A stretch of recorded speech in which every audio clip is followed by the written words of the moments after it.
വെള്ളി നക്ഷത്രത്തിലേക്ക് എല്ലാവർക്കും സ്വാഗതം. കഴിഞ്ഞ ദിവസം എറണാകുളത്ത് ഒരു സിനിമാ കമ്പനിയിൽ ചേരേണ്ടി വന്നു. ഓരോ സംവിധായകരെക്കുറിച്ച് സംസാരിച്ചു. ഇപ്പോൾ ജീവിച്ചിരിക്കുന്ന ആദ്യകാല സംവിധായകരിൽ രണ്ടുപേരും മാത്രമാണ് ലൈവായിട്ട് നിൽക്കുന്നത് എന്നാണ് ചർച്ച വന്നു. അതിലൊരാൾ ഹരിഹരനും മറ്റൊരാൾ ജോഷിയും. കറക്റ്റാണ്. വർഷങ്ങളായിട്ട് ഇവർ തന്നെയാണ് ഇപ്പോഴും സിനിമ സംവിധാനം ചെയ്തുകൊണ്ടിരിക്കുന്നത്. ഹരിഹരന് പ്രോജക്റ്റ് ഉണ്ട്, ജോഷിക്കും പ്രോജക്റ്റ് ഉണ്ട്. പക്ഷെ ഇതിനിടയിൽ ഒരു സുഹൃത്ത് വേദനയോട് പറഞ്ഞു, നമ്മുടെ ഒരു മാസ്റ്റർ ക്രാഫ്റ്റ്മാൻ സംവിധാനം ഉണ്ടായിരുന്ന യു വി ശശി, സത്യത്തിൽ അദ്ദേഹം നെഞ്ച് പൊട്ടിയാണ് മരിച്ചത്.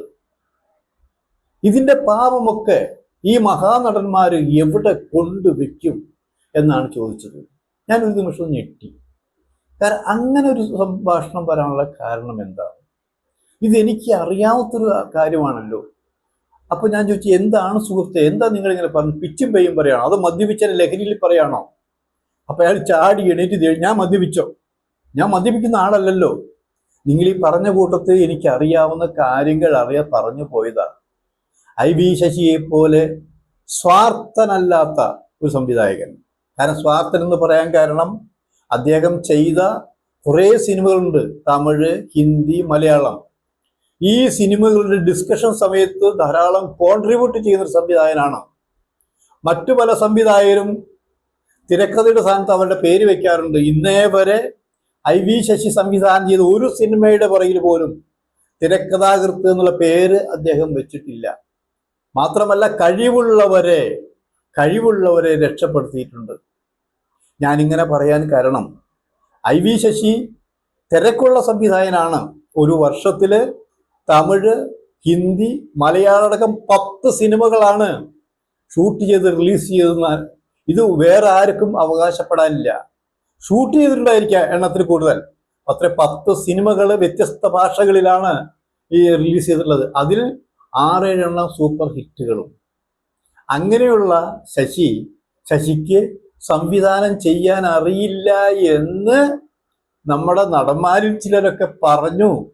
അത് കേട്ട് നെഞ്ച് പൊട്ടി കരയേണ്ട ഒരവസ്ഥയിലേക്ക് ശശി എത്തി എന്നുള്ളതാണ് ഈ സുഹൃത്ത് പറഞ്ഞത്. ഞാൻ ചോദിച്ചു, എന്താ സംഭവം? ഒന്ന് തുറന്നു പറ. ഒരുപക്ഷെ എനിക്ക് അറിവില്ലായ്മ കൊണ്ടായിരിക്കാം, ഞാനത് കേട്ടിട്ടുണ്ടാവില്ല. അപ്പൊ അയാൾ എന്നോട് പറഞ്ഞു, നിങ്ങൾ കേൾക്കാതിരിക്കുന്നു. ഇവിടെ വാർത്തകൾ ആദ്യം അറിയുന്നവരിൽ ഒരാൾ നിങ്ങളാണ്. നിങ്ങൾക്ക് വാർത്ത കിട്ടാൻ വയ്യാൽ നിങ്ങൾ ഏജന്റുമാർ ആ വാർത്ത കൃത്യമായിട്ട് എത്തിക്കാറുണ്ട്. അപ്പൊ നിങ്ങൾക്ക് അറിയില്ലേ? നമ്മൾ അറിയില്ലേ എന്ന് ചോദിച്ചാൽ പല നടന്മാരും ശശിയുടെ വീടിന്റെ വാതിക്കൽ വന്ന് ചാൻസ് ചോദിച്ചിട്ടുണ്ട്. അങ്ങനെ ചാൻസ് ചോദിക്കുന്നവരെ ശശി വെറുതെ നോ പറഞ്ഞ് തിരിച്ചയക്കല്ല, അവരുടെ മാനറിസങ്ങൾ ശ്രദ്ധിക്കുകയാണ് പലപ്പോഴും ചെയ്തിട്ടുള്ളത്. ഇവനെ ഇന്ന റോളിന് കൊള്ളാം, ഇവനല്ലെങ്കിൽ സിനിമയ്ക്ക് ഒരു മുതൽക്കൂട്ടാവും, അങ്ങനെയൊക്കെയാണ് ഐ വി ശശി ചിന്തിച്ചിരുന്നത്. അങ്ങനെ വന്ന് ശശിയുടെ ചിത്രങ്ങളിലൂടെ പ്രശസ്തരായ ഏതാനും നടന്മാരുണ്ട് മലയാള സിനിമയിൽ.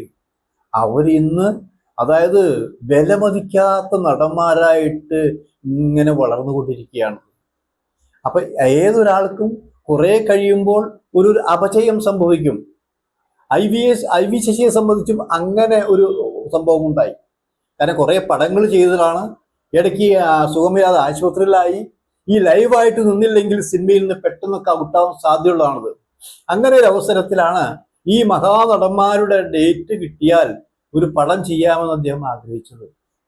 കുറെ ചോദിക്കാതെ കിട്ടുമെന്ന് വിചാരിച്ചെങ്കിലും തന്നില്ല. ചോദിച്ചു. അവസാനം നമ്മൾ പ്രാഗിക്കൊണ്ട് ഡേറ്റ് കൊടുക്കുന്ന പോലെ ഇവരിൽ ചിലരൊക്കെ ഡേറ്റ് കൊടുത്തു. ഡേറ്റ് കൊടുത്തപ്പോൾ ഐ വി ശശി സന്തോഷിച്ചു. എന്തായാലും നന്മയുള്ളവരാണല്ലോ, വൈകിട്ടാണെങ്കിലും ഒരു ഡേറ്റ് തന്നല്ലോ എന്നൊക്കെ വിചാരിച്ചെന്ന് ഷൂട്ടിംഗ് തുടങ്ങിയ അവസരത്തിലാണ് ചിലരൊക്കെ പറഞ്ഞത്. അപ്പൊ പിന്നെ ഒരു നടന്മാരെ കഴിഞ്ഞിരിക്കുന്നു. അവർ പറഞ്ഞു, ഇയാൾക്ക് സംവിധാനം ചെയ്യാൻ അറിയില്ലേ, പരസ്യമായിട്ട് പറയുക. അപ്പോ ശശി ഇത് കണ്ട് ആള് നിൽക്കുകയാണ്. ശശി അന്ന് ഷൂട്ടിംഗ് നേരത്തെ പാക്കപ്പ് പറഞ്ഞു.